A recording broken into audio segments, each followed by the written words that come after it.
Welcome to Learn Liberty. Is your business in the red?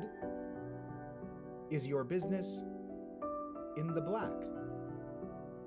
In the red and in the black are business English idioms. In the red means a business is not profitable. It is losing money. In the black means the business is making money. It is profitable. The business has no debt.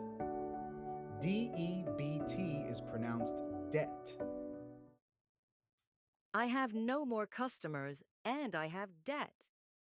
Then your business is in the red. You're in the red. You need to pay your debts and turn a profit fast. Turn a profit means to make more money than your expenses.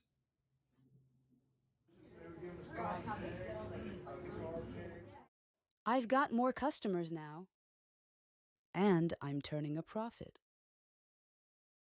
My business is in the black. This month, is your business in the red or in the black? Let us know in the comments section.